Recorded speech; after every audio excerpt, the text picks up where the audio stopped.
বিসমিল্লাহির রহমানির রহিম। হে সমস্ত জগতবাসী, এই পৃথিবীর প্রত্যেকটা মানুষেরই মৃত্যুর স্বাদ গ্রহণ করতে হবে।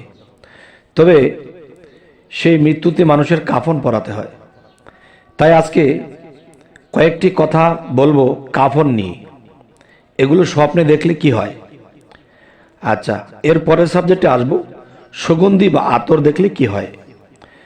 আচ্ছা, যে দেখুন, মৃতের কাফনের কাপড় যতই কম দেখবে ততই তওবা বেশির কাছাকাছি হবে, আর যতই বেশি দেখবে ততই তওবা হতে দূরে থাকবে। আচ্ছা, এবার আসি, যদি কেউ দেখে যে কিছু অপরিচিত ব্যক্তি আনন্দ উৎসব ছাড়াই, যেমন ঈদ, বিবাহ শাদী ইত্যাদি, তাকে উৎকৃষ্ট ও নতুন পোশাক পরায়ে সাজিয়ে নির্জন করে একাকী রেখে দিয়েছে, তবে তা তার মৃত্যুর ইঙ্গিত করছে। আচ্ছা, উল্লেখ আছে যে সাদা নতুন কাপড় নতুন কাজ কর্মের প্রতি ইঙ্গিত বহন করে। যদি কেউ স্বপ্নে দেখে যে সে মৃতের কাপড় পরানো পূর্ণ করতে পারে নাই, তবে তাকে জেনার দিকে ডাকা হবে, কিন্তু সে এতে সাড়া দেবে না। আচ্ছা, তো এবার আসি, যদি কেউ স্বপ্নে দেখে যে মৃতের মতো তাকে কাফন পরানো হয়েছে, তবে তার নিজের মৃত্যুর ইঙ্গিত করতেছে।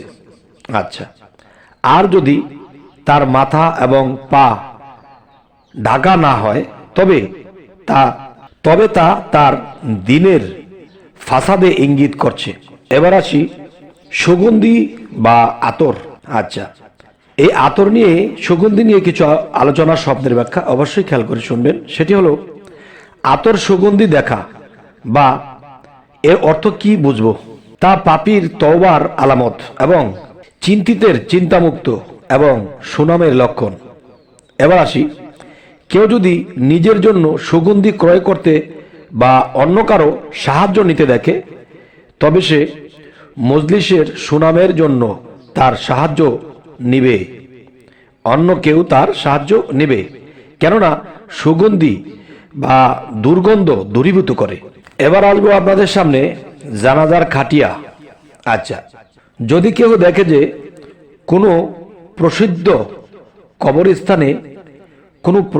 কবরস্থানের দিকে জানাজা বহন করা হচ্ছে, তবে তা ওই হকের প্রতি ইঙ্গিত করে যা হকওয়ালাদের কাছে পৌঁছাবে।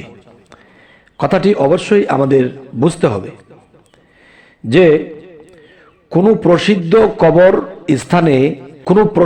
কবরের স্থানে দিকে জানাজা বহন করা হচ্ছে, তবে তা ওই হকের প্রতি ইঙ্গিত করে যা হকওয়ালাদের কাছে পৌঁছাবে।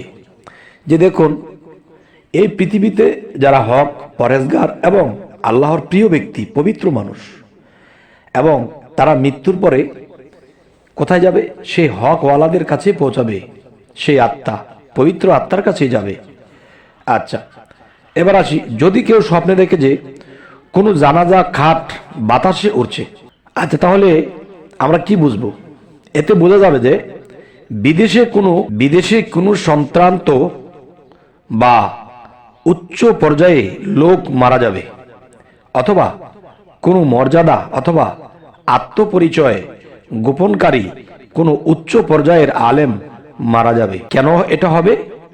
যদি কেউ স্বপ্ন দেখে যে জানাজার খাট বাতাসে উড়ে, কেউ যদি তাকে খাটে বহন করতে দেখে, তবে তার সুখ্যাতি ছড়িয়ে পড়বে এবং ধন সম্পদ বৃদ্ধি হবে। আচ্ছা, কেউ যদি নিজেকে খাটিয়ায় আর খাটিয়াটির মাটিতে চলতে দেখে, তবে সে কোনো সামুদ্রিক জাহাজে সফর করবে। আচ্ছা, তো এবার আসবো, কেউ বলেন জানাজা দেখা বন্ধু বান্ধব, কেউ বলে জানাজা দেখা বন্ধু ভাবাপন্ন ও সমমনা লোক হবে, যার হাতে নিচু মানের ও উঁচু মানের লোকেরাও তওবা করবে। এবার আসি, যদি বাজারে কোনো জানাজা দেখে স্বপ্নে, তবে এটি কি বুঝবো? তা ওই বাজারের লোকদের মুনাফিকির লক্ষণ। আচ্ছা, যদি অনেক জানাজা কোনো এক স্থানে রাখা হচ্ছে, আবার বলছি, যদি অনেক জানাজা কোনো এক স্থানে রাখা দেখে, তবে উক্ত স্থানে লোকেরা অধিক মাত্রায় অসৎ বা অশ্লীল কাজে লিপ্ত থাকবে। আচ্ছা, তো এবার আসবো, যদি কোনো মহিলা দেখে যে সে মারা গেছে এবং তার জানাজা খাটে বহন করা হচ্ছে, তবে সে যদি অবিবাহিত হয় বিয়ে করবে, আর যদি বিবাহিত হয় তবে তার ধর্ম নষ্ট হবে। আচ্ছা, এবারে আসি, কেউ যদি কোনো মৃত লাশ বহন করতে দেখে তবে সে অবৈধ হারাম। এবার আসি, কেউ যদি মৃত লাশ মাটিতে টানা হেঁচড়া করতে দেখে তবে সে হারাম সম্পদ কামাই করবে।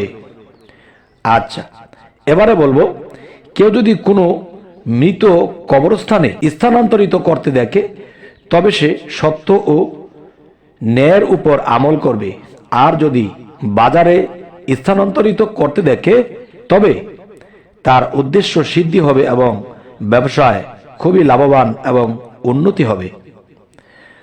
আচ্ছা, এবার আসি, যদি দেখে যে কেউ স্বপ্নে তাকে খাটিয়ার উপর রাখা হয়েছে কিন্তু উঠাবার মতো কোনো ব্যক্তি পাওয়া যাচ্ছে না, তবে সে কারাবন্দী হবে।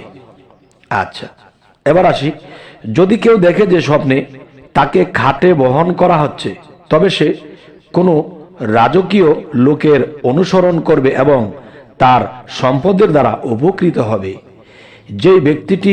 যেই ব্যক্তির সাক্ষাৎ পাবে সেই ব্যক্তিটি যদি উচ্চ লেভেলের অনেক টাকাওয়ালা জমিদার হয়ে থাকে তাহলে সেই ব্যক্তিটির দ্বারা এই ব্যক্তিটি উপকৃত হবে।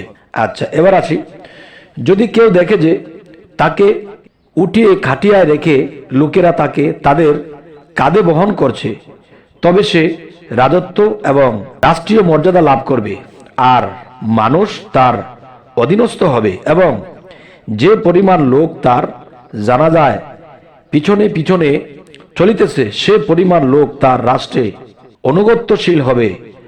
আর যদি দেখে যে লোকেরা তার জানাজার পিছনে পিছনে কাঁদছে অথবা তার সুনাম গাচ্ছে অথবা তার জন্য দোয়া করছে তবে তার পরিণাম ফল খুব ভালো হবে এবং প্রশংসনীয় হবে। এবার আসি, যদি দেখে যে স্বপ্নে কোনো লোক যে লোকেরা তার জন্য কাঁদছে, আবার কোনো লোক কাঁদছে না বরং দুর্নাম করছে, তবে তার পরিণাম ফল কল্যাণ হবে না।